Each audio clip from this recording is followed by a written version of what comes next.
মজা দেখতাম।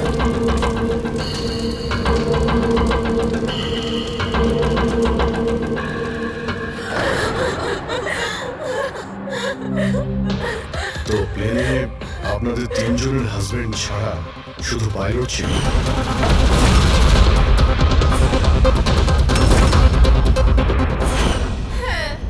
আর এখন অব্দি কোনো খবর পাননি আপনারা? দেখুন,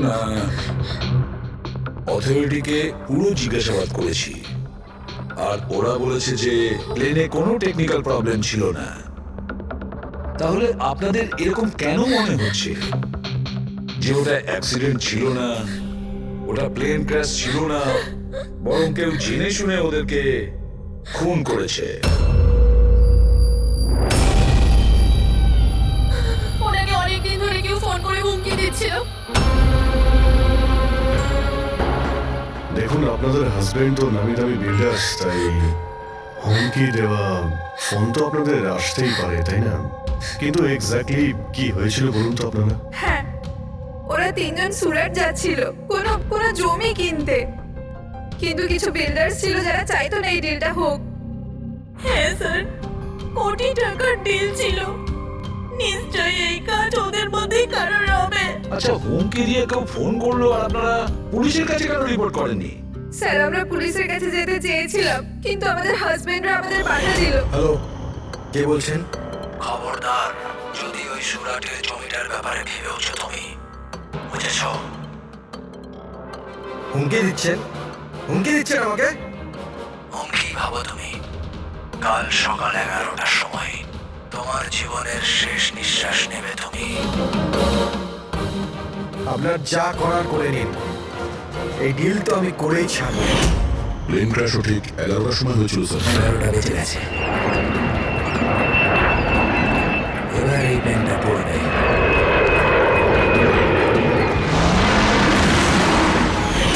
এটা কোনো কাকতালীয় ঘটনা হতে পারে না। আপনি বলুন স্যার, যে একটা জমি টুকরো কারোর জীবনের থেকে বড় হতে পারে কি? দেখুন, আমি আপনাদের প্রমিস করছি, যারা এই কাজটা করেছে তাদেরকে আমরা শাস্তি দিয়েই ছাড়ব।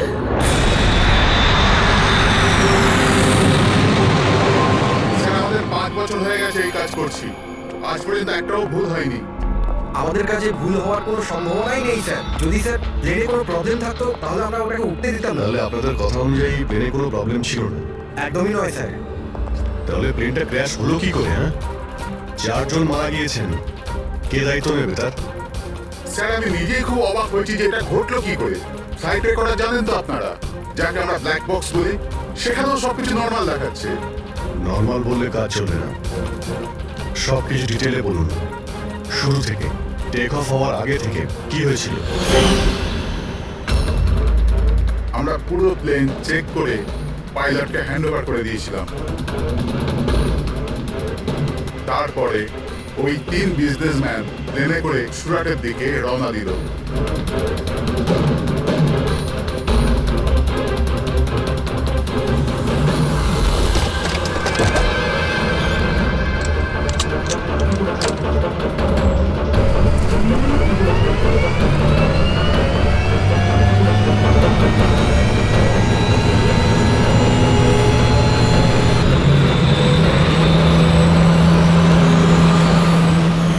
টেক অফের পারমিশন রেডিও ফ্রিকোয়েন্সি থেকে পাই, মেন টাওয়ার থেকে।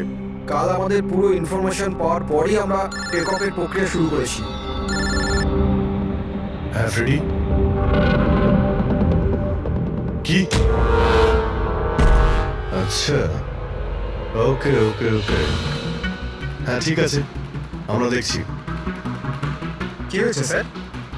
মদনকে যে নাম্বার থেকে হুমকি দেওয়া ফোন করা হয়েছিল, সেটা ক্র্যাশের দিন এখানেই ছিল, এই এয়ার স্ট্রিপেই। স্যার, ফোনটা যদি এখানেই থেকে থাকে তাহলে এটা ভিতরের কোনো লোকের কাজ। কি? হ্যাঁ, না স্যার, আমরা কাউকে কোনোদিন হুমকি দিয়ে ফোন করিনি। তোমরা না করলে কি বাইরের কেউ এসে করে গেছে? এই তোমাদের সিকিউরিটি এয়ার স্ট্রিপের। যদি ওই লোকটা এখানে এসে থাকে, তাহলে কিছু না কিছু এখানে নিশ্চয়ই ফেলে গেছে। চেক করে দেখি। স্যার, এই জায়গাটা তো পুরো পরিষ্কার। ও যদি কোথাও লুকায় তাহলে ওই হ্যাঙ্গারের কাছে কোথাও লুকিয়েছিল। ঠিক আছে, ওখানে দেখি। আপনারা আসুন আমাদের সঙ্গে।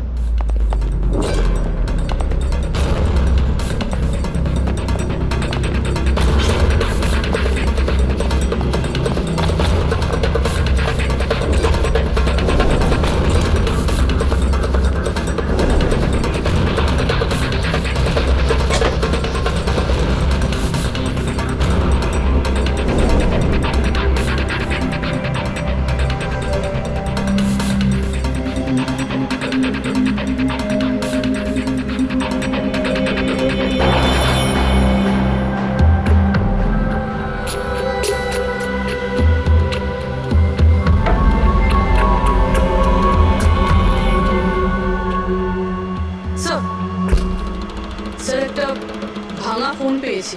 স্যার আমার মনে হয় হুমকি দেওয়াটা নিয়ে ফোনটাই ব্যবহার করেছিলেন। হতে পারে, ইউজ করে ভেঙে দিয়েছে। রেখে দাও, কিছু প্রমাণ তো নিশ্চয়ই পাওয়া যাবে। কোথায় পেলে তুমি এটা? স্যার ওখান থেকে। স্যার এখানে।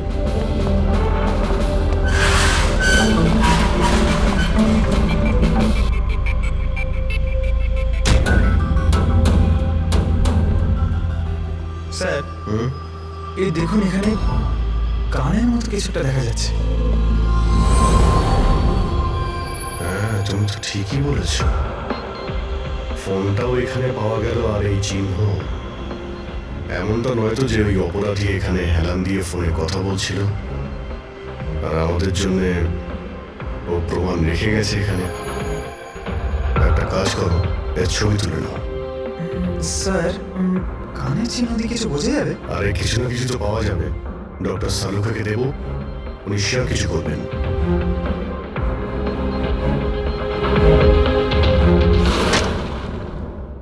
স্যার, দুটো লাশ পাওয়া গেছে, অঙ্কুর আর মদনের। অঙ্কুর আর মদন। আচ্ছা, সুমিত আর ওই প্লেনের পাইলট? খুন চলছে স্যার, এখনো কোনো খবর পাওয়া যায়নি। আপনারা প্লিজ কাঁদবেন না, একটু শান্ত হন। দেখুন, আমি আপনাদের কথা দিচ্ছি, আপনাদের স্বামীকে যারা খুন করেছে তারা আমাদের হাত থেকে বাঁচতে পারবে না। স্যার, হ্যাঁ, স্যার এই ফোনটা পেয়ে গেছি, যে ফোন থেকে হুমকি দেওয়া ফোনটা করা হয়েছিল। কিন্তু কিন্তু স্যার আমরা ওখানে পৌঁছানোর আগেই খুনি এই ফোনটা ভেঙে দিয়েছে, যাতে আমরা ওর অব্দি পৌঁছতে না পারি। স্যার আমরা জানি এটা কে করেছে। চেনেন আপনারা কে কে খুন করেছে? রণদীপ আর শশী। রণদীপ আর শশী কারা? হ্যাঁ, স্যার এই দুজনও বিল্ডার্স। এরা চাইতো না যে আমাদের তিনজনের স্বামী এই ডিলটা করুক। জানতাম, আমরা জানতাম যে এই ঘটনার পুরো দোষ আমাদের গাড়ি চাপানো হবে। আপনাদের পরিচয়? স্যার এরাই দুজন হলো সেই খুনি, রণদীপ আর শশী।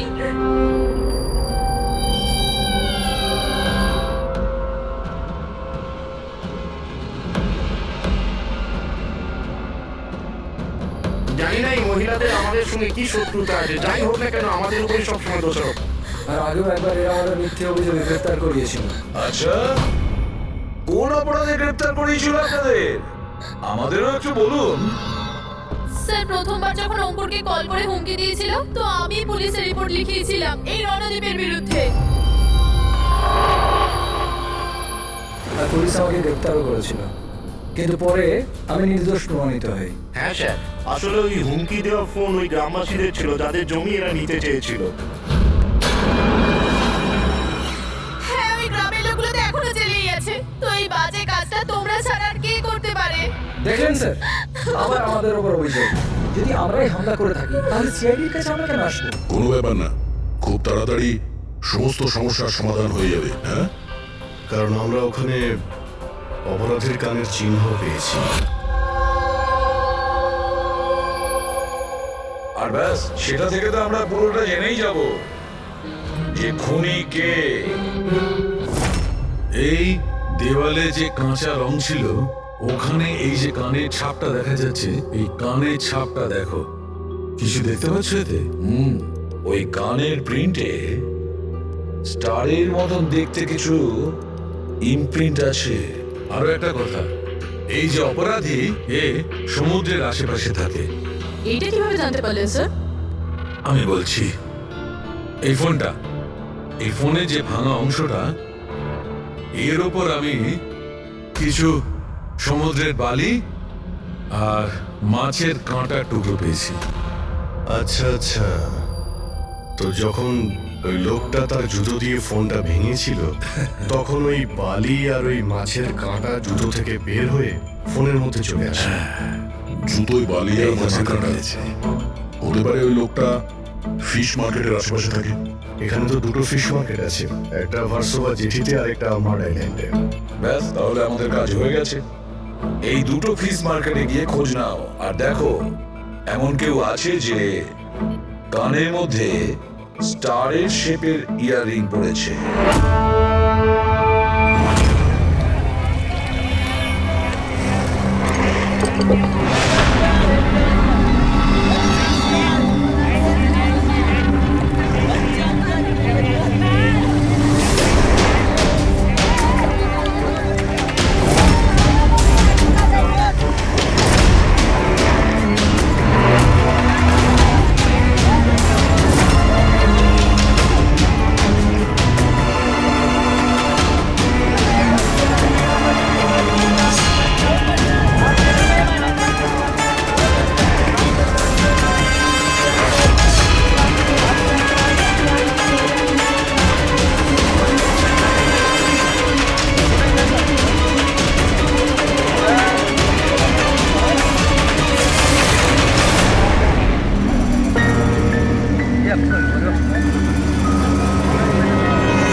ওই লোকটাকে আমি দেখতে পেয়েছি।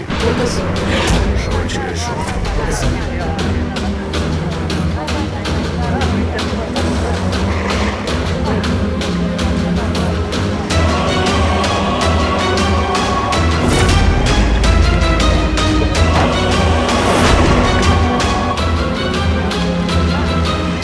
তার সঙ্গে মিটিং হওয়ার কথা।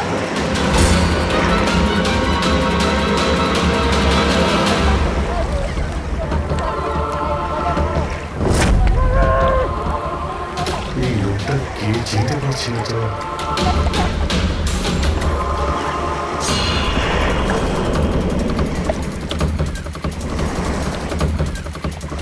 স্যার, এটা তো সচিন। এয়ারপোর্ট অথরিটিজ মরে যাওয়া পাইলটদের লিস্টে এর ছবি দেখিয়েছিল। এই পাইলটটা সচিন, সচিন বেঁচে আছে। স্যার, ও যদি প্লেন ক্র্যাশে মারা না যায় তাহলে এই এখানে লুকিয়ে কি করছে? তাই তো সামনে আসছে না কেন? চলো গিয়ে জিজ্ঞাসা করো।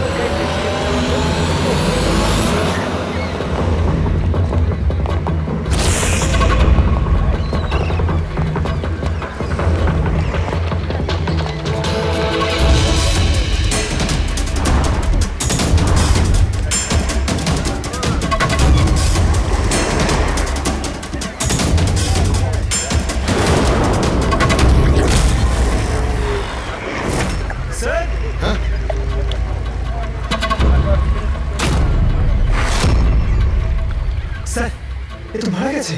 মারা গেছে? ওই দেখুন স্যার, সচিন পালাচ্ছে।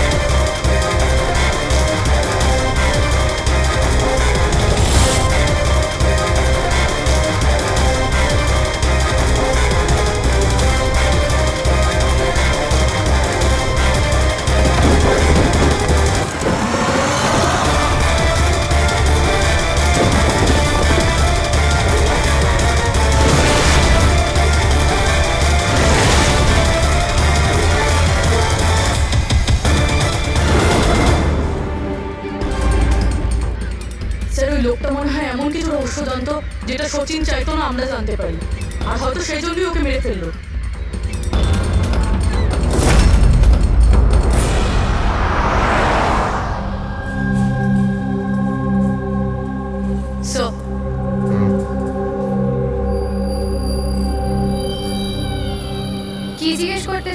আমাকে।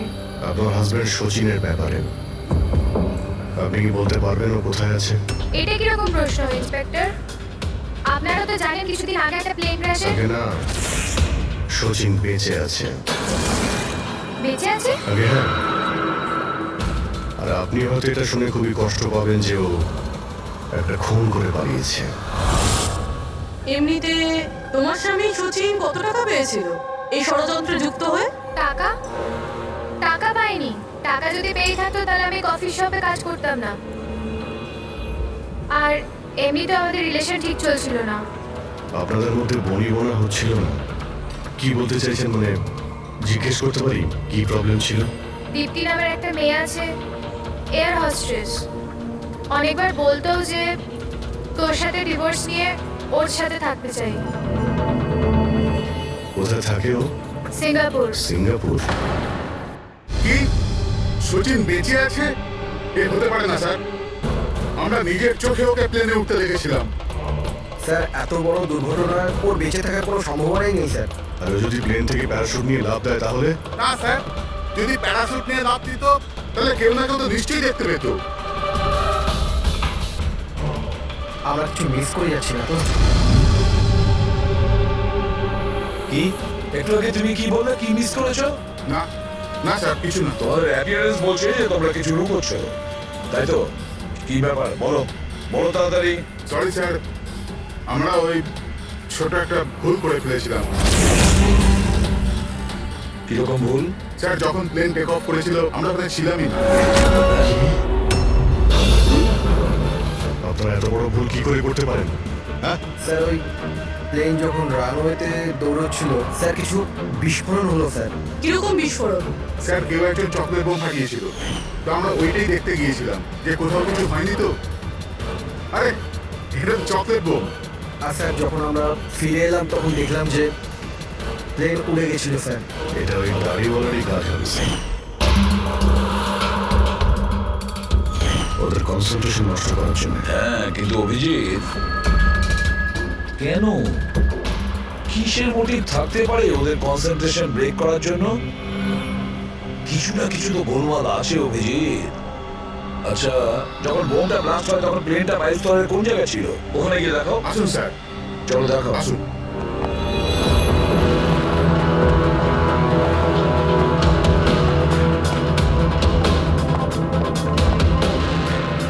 এক মিনিট অভিজিৎ, এ তো রক্ত, শুকিয়ে যাওয়া রক্ত। স্যার রক্তের রং দেখে মনে হচ্ছে খুব বেশি পুরনো নয়, আজ বা কালকেরই। এই রক্ত কার রক্ত?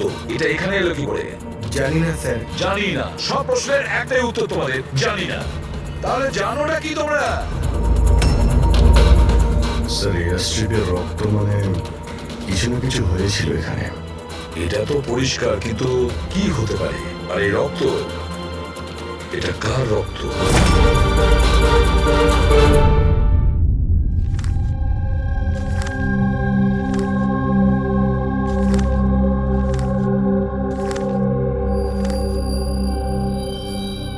বস, জানতে পেরে গেছি ওই এয়ার স্ট্রিপে যে রক্ত ছিল ওটা কার?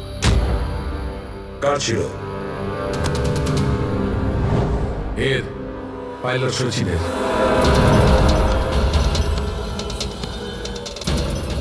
পাইলট শচীনের রক্ত? কিন্তু ওরা আঘাত লাগলো কি করে, কখন? স্যার যখন আমরা ওকে জেটিতে দেখেছিলাম তখনও একটা স্লিং ব্যান্ডেজ পড়েছিল, আর ওর হাতে ব্যান্ডেজও বাঁধা ছিল। কিন্তু ইঞ্জিনিয়ার আমাদের এটা বললো যখন শচীন টেক অফের জন্য যাচ্ছিল একদমই ঠিকঠাক ছিল, ওর হাতে কোনো রকম ব্যান্ডেজই ছিল না। এটার একটাই মানে দাঁড়ায় অভিজিৎ, শচীনের আঘাত এয়ার স্ট্রিপের সময়ই হয়েছে। প্লেনটা টেক অফ হওয়ার আগেই শচীন এয়ার স্ট্রিপে পড়ে যায়, আর ওর তখনই আঘাতটা লাগে। ঠিক এইরকমই হয়ে থাকবে বস, কারণ এই জন্যে শচীন প্লেন ক্র্যাশে মারা যায়নি, কারণ শচীন প্লেনে ছিলই না। কিন্তু ডক্টর ছালুকে কেউ তাহলে শচীনকে প্লেন থেকে লাফাতে দেখেনি কেন? আরে ওই দাঁড়িয়ালা ওখানে বাজি ফাটিয়েছিল না ওদের সরানোর জন্য। এগুলো সব সচিন আর ওই লোকটার প্ল্যান ছিল।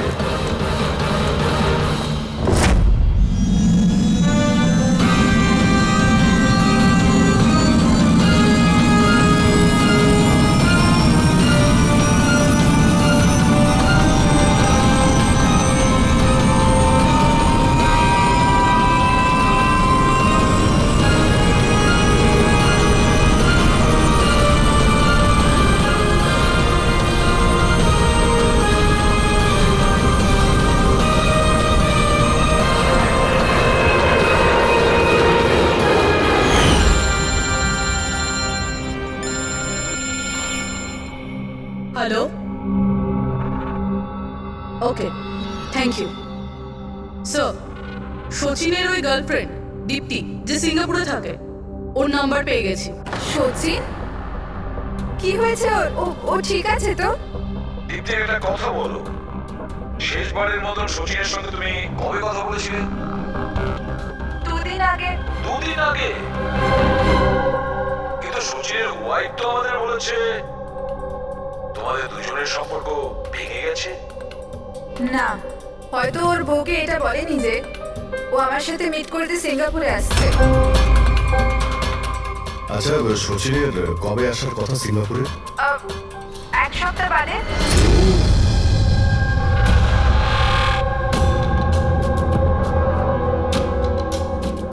আচ্ছা, আর কি কি কথা হয়েছে তোমার সঙ্গে 2 দিন আগে? ও বলছিল যে ও অনেক টাকা পেতে চলেছে আর তারপর আমরা দুজনে নতুন জীবন শুরু করতে পারি। কিন্তু আপনার এইসব প্রশ্ন, সচিন ঠিক আছে তো? ভয় পেও না, সচিনের কিছু হবে না। আর যদি দরকার পড়ে আমরা আবার তোমায় ফোন করব। Thank you. আচ্ছা, দীপ্তি আবার যুক্ত নয় তো এই প্ল্যানের সঙ্গে, এই সমস্ত ষড়যন্ত্রের সঙ্গে? প্রবি, একটা কাজ করো, সিঙ্গাপুর পুলিশকে পুরো ডিটেলস জানিয়ে দাও আর বলো যে ওরা এই দীপ্তির উপর যেন নজর রাখে। Yes sir.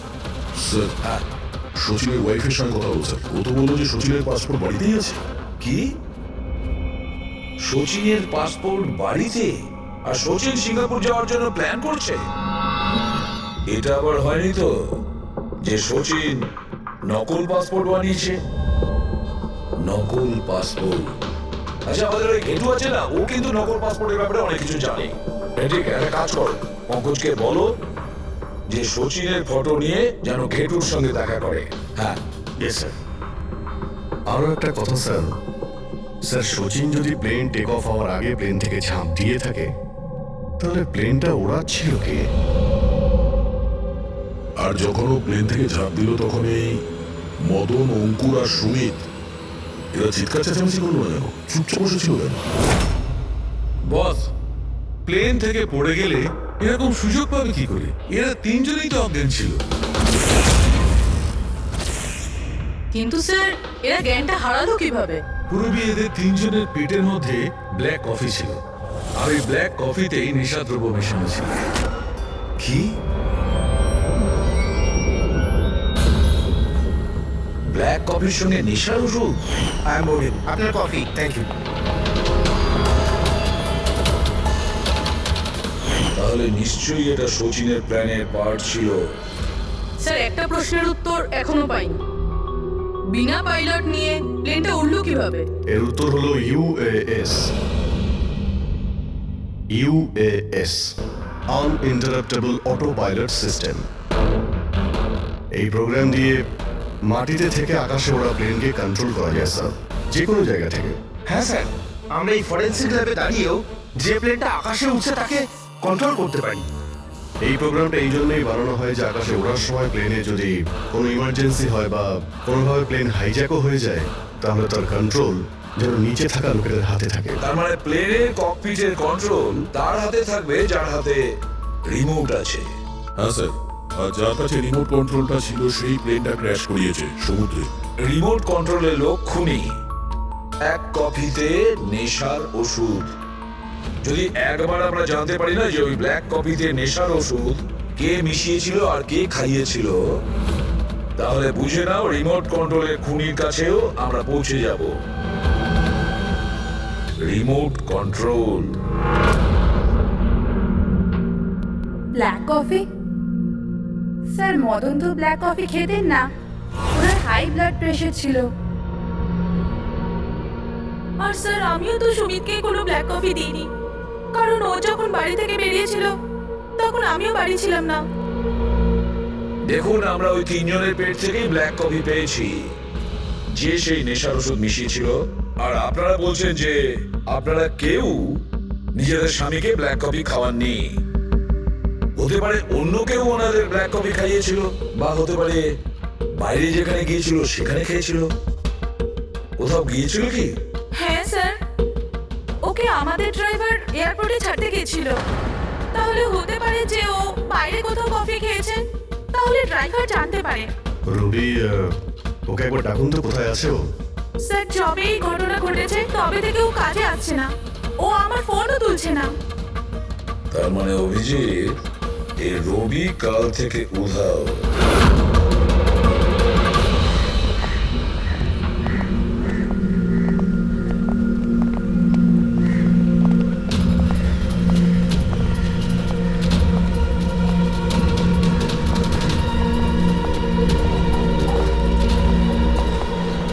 সরিয়ান প্লিজ, একটু দেখি তো কি হয়েছে এখানে। দেখুন স্যার, এখানে খুব বন্ধ আসছে, আর এক্ষুনি পুলিশকে ফোন করেছিলাম কিন্তু এখন কেউ আসেনি। আমরা সিআইডি থেকে।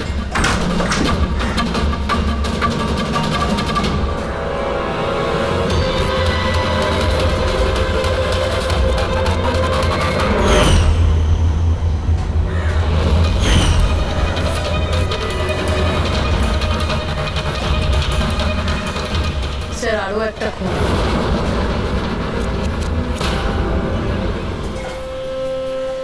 চলে আয়। Just follow me.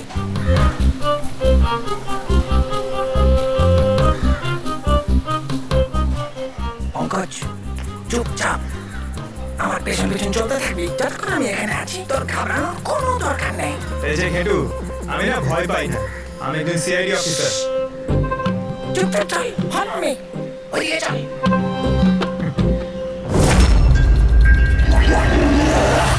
চলে আয়, পঙ্কজ।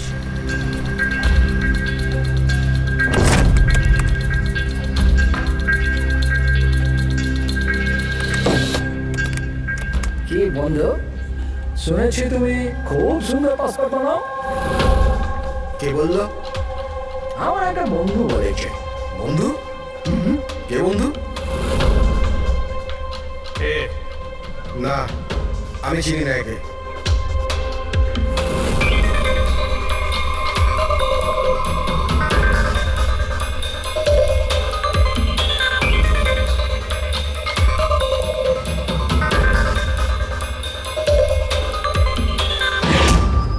এ তোমার বন্ধু? তোমার কোনো সন্দেহ আছে? খুব ভালো করে চিনি আমি একে। এর পাসপোর্টও রেডি হয়ে পড়ে আছে আমার কাছে। আরে বাহ, তাহলে তো আমার পাসপোর্ট হয়ে যাবে, তাই না? হয়ে যাবে, কিন্তু দুটো পেটি লাগবে। আরে দেবো তো 2 পেটি। বলো না কি চাই, আম চাই না 2 পেটি আপেল চাই, বলো কি চাই? এই শালা, 2 পেটি মানে 2 লাখ। 2 লাখ? 2 লাখ। চল, এটা বল, তোর নাম কি লিখবো পাসপোর্টে? Sub inspector Pankaj, CID. CID? হ্যাঁ, সিআইডি। আরে আরে আরে, আমি কি করেছি তোমার? শুধু তোরই নয়, যত নকল পাসপোর্ট বানায় সব ধান্দা বন্ধ হয়ে গেছে। যে প্রশ্নগুলো আমি করব সব কটা সত্যি সত্যি উত্তর দিবি, না হলে 2 লাখ বার উদ্বোস করাবো, বুঝেছিস? জিজ্ঞেস করো কি করবার আছে। এর নকল পাসপোর্ট নিতে কখন আসবে? জানি না। জানিস না? আজ সন্ধ্যাবেলা। দেখলে পঙ্কজ, খেঁচুর কামান। স্যার রবির ঘর থেকে যে বোতলটা পাওয়া গেছে ওখানে ওই নেশার ওষুধটা আছে যেটা সালুনকে স্যার ব্ল্যাক কফিতে পেয়েছিল। ওই রবি ছাড়া আর কারোর আঙুলের ছাপ পেয়েছিলে ওই বটলে? হ্যাঁ স্যার, রণদ্বীপের।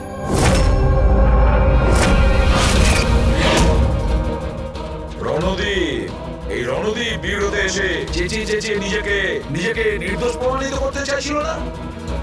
প্রথমে রবিকে ব্যবহার করে খুন করানোর জন্য, তারপর রবিকেই মেরে ফেলে।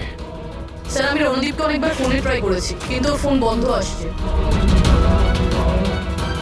একবার এই সুচিরকে যদি আমরা পাই না, ওই আমাদের পৌঁছে দেবে রণদীপের কাছে।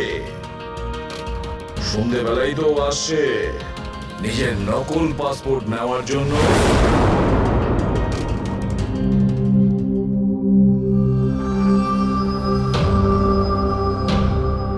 আমার পাসপোর্ট রেডি আছে। হ্যাঁ, তুমি এক কাজ করো, তোমার পাসপোর্ট ওর থেকে নিয়ে নাও, ওর কাছে আছে। আরে ভাই তাড়াতাড়ি করো, আমার কাছে বেশি সময় নেই। সত্যি বলেছিস তুই, তোর কাছে তো একদম সময় নেই। ব্যাস এই ফটোটা চিপকে দি। এটা কি ধরনের মজা? মজা নয়, এটা সিআইডির উপহার। সিআইডি? বল ওই প্লেন ক্র্যাশটা কি করে করেছিলি তুই?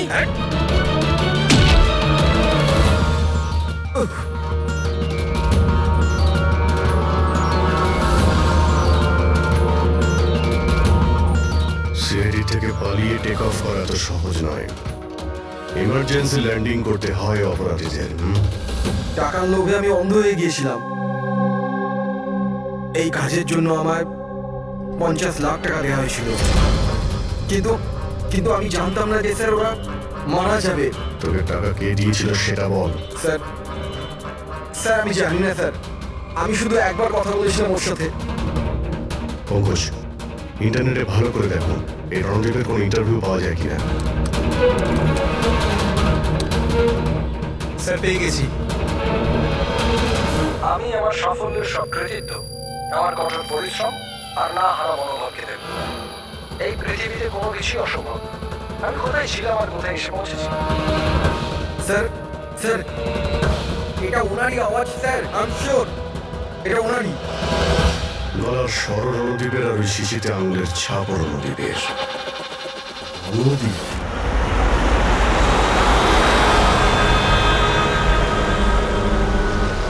স্যার সামনে গিয়ে রাইটে। স্যার এই রণদীপের ফোন তো অফ বলছে, ওর লোকেশন কি করে ট্র্যাক করবো?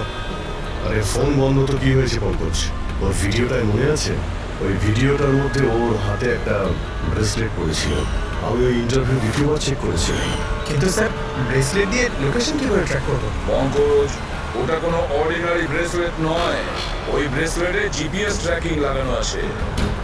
আর এরকম ব্রেসলেট বেশিরভাগ টাইপ 1 ডায়াবেটিসের লোকেরাই পড়ে। ব্রেসলেটে জিপিএস থাকে স্যার? হ্যাঁ, তার কারণ হলো যে ওর শরীর যদি কোনো সময় খারাপ হয়ে যায় বা ওর মাথা ঘুরে যায়, তাহলে ওর পরিবারের লোকেরা জিপিএস এর সাহায্যকে সহজেই ট্র্যাক করতে পারবে। কিন্তু স্যার এই জিপিএস বলছে রণদীপ কুন্ডু বাড়িতে আছে।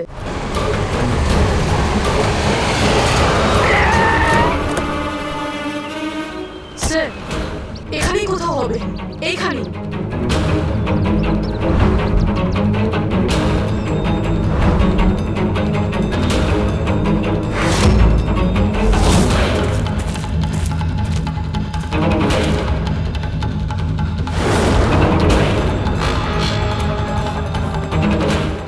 এইদিকে স্যার।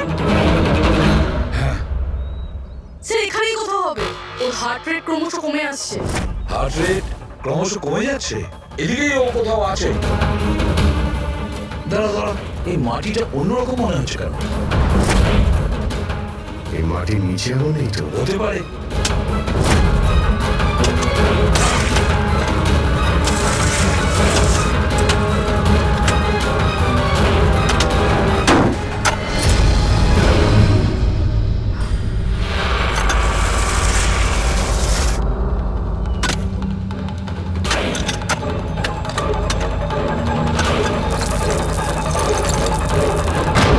মাই গড, বেঁচে আছে? স্যার,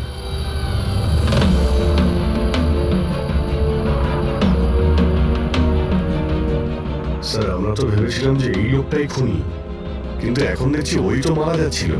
স্যার আমার মনে হয় না রবির খুন রণদীপ করেছে বলে, কারণ ব্যুরো থেকে বেরোনোর পরে ওর ব্রেসলেটের লোকেশন এখানটাই ছিল, ও অন্য কোথাও যায়নি। তার মানে যে শচীনকে টাকা দিয়েছিল সে রণদীপ ছিল না, অন্য কেউ ছিল। কিন্তু স্যার ভয়েস তো ওরই ছিল, গলার আওয়াজ তো ওরই ছিল। খুবই আওয়াজ চেঞ্জ করে কথা বলা কোনো ব্যাপার না। আর আজকাল স্যার এমন এমন মোবাইলের অ্যাপ এসছে যার সাহায্যে যে কেউ যে কোনো আওয়াজে কথা বলতে পারে। কিন্তু কে কে সে যে রণদীপকে ফাঁসানোর চেষ্টা করেছিল? সে কে ছিল যে কিনা নিজের ভয়েস চেঞ্জ করার অ্যাপ ইউজ করেছিল।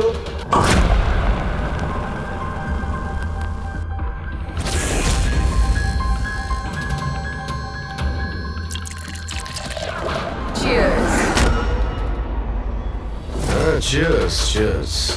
আসুন আসুন। আসুন। অভিনন্দন আপনাকে। অভিনন্দন? কিসের জন্য? ওই অ্যাপের জন্য। ওই অ্যাপ যেটা আপনাদের কোম্পানি বানিয়েছে, যেটা দিয়ে যে কোনো মানুষ তার নিজের ভয়েস চেঞ্জ করতে পারে। মানে? হ্যাঁ, একবার শুনবেন? তোমাকে তোমার অপরাধের জন্য এবার জেলে যেতে হবে। তোমার অপরাধের জন্য এবার জেলে যেতে হবে। এটা কি ধরনের মজা? এটা মজা নয়। এই ডিভাইস দিয়ে তুমি রণদীপকে ফাঁসানোর চেষ্টা করেছিলে, তাই না? পুরবি, অ্যারেস্ট করো একে। চলুন ম্যাডাম।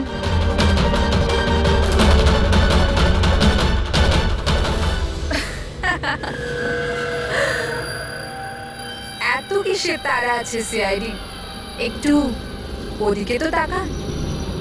এই, ছেড়ে দাও ওকে। বোকামি করো না। এই, ছেড়ে দাও এদের।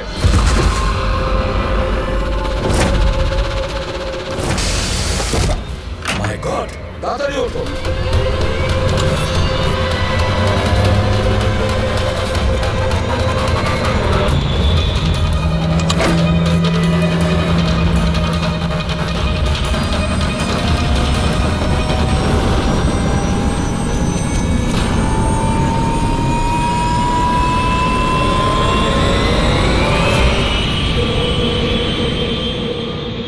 Good bye CID.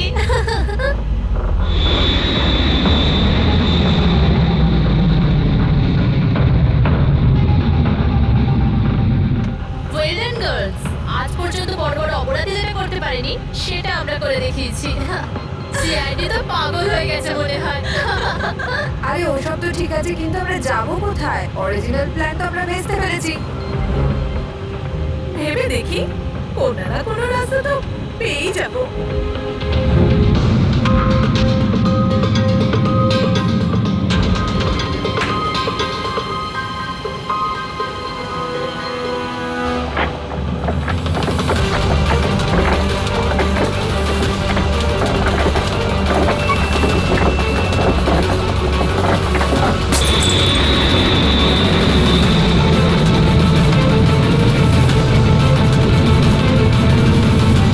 আরে কি করছিস? কিরকম ভাবে প্লেন উড়াচ্ছিস তুই?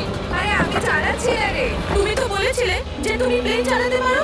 আরে আমি এটা করছি না রে, নিজে থেকে হচ্ছে।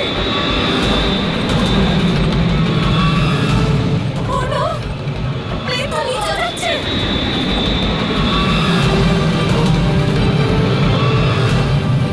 মনে হচ্ছে আমাদের ইউএস টেকনোলজি কেউ জানতে পেরে গেছে নাকি? কিন্তু কি করে?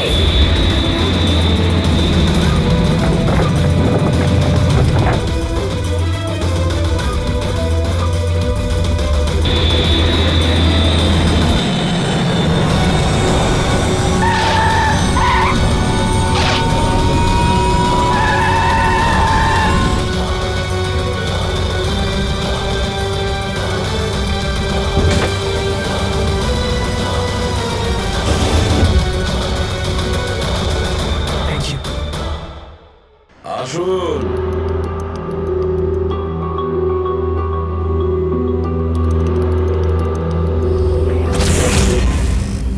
যে দেশে মহিলারা স্বামীর দীর্ঘ জীবনের জন্য ব্রত রাখেন, সেখানে আপনারা তিনজন মিলে আপনাদের স্বামীদের খুন করে দিলেন। নিশ্চয়ই কোনো উপযুক্ত কারণ ছিল এর। হ্যাঁ, কারণ ছিল। আমাদের হাজবেন্ডরাও ধোয়া তুলসী পাতা ছিল না। হ্যাঁ, লোকেদের কাছে তো এমন দেখাতো যে ওরা আমাদের খুব ভালোবাসে, কিন্তু বাড়িতে কিছু অন্য গল্প হতো। না আমরা কোনো ভালোবাসা পেলাম, আর না কোনো সম্মান। অঙ্কুর তো কতবার রিয়ার উপর হাতও তুলেছিল। হসপিটালে ভর্তি হতে হয়েছিল ওকে। এইসব থেকে বিরক্ত হয়ে আমরা আমাদের স্বামীদের কল করে হুমকি দিচ্ছিলাম। আর ভাবলাম সুযোগ ভালো আছে, তাই আমরা ওদের মেরে ফেললাম।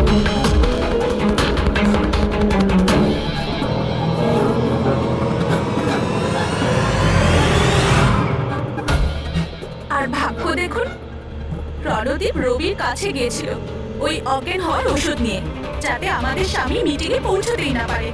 আর এই ব্যাপারটাও আমাদের কাজে লেগে গেল। তাহলে রবির সততার সুযোগ দিয়েছো তুমি। তারপরে তোমরা রণদীপকে মাটিতে পুঁতে দিয়েছিলে, যাতে আমাদের মনে হয় ও অপরাধ করে পালিয়ে গেছে। খাঁচায় বন্দি পাখির মতো জীবন কাটানোর কোনো ইচ্ছে ছিল না। আমরা স্বাধীনভাবে শ্বাস নিতে চেয়েছিলাম। স্বাধীনভাবে শ্বাস নেওয়ার আরো কিছু পথ খোলা আছে ম্যাডাম। স্বামীকে খুন করা সব থেকে ভুল সিদ্ধান্ত। এটা ঠিক করতে যদি স্বামীর কাছ থেকে সরে যেতে, কিন্তু না, তোমরা তিনজন এমন রাস্তা বেছে নিয়েছো যে রাস্তা তোমাদের অন্ধকারে নিয়ে যাবে, আর সেটাও জেলের গড়াদের পেছনে।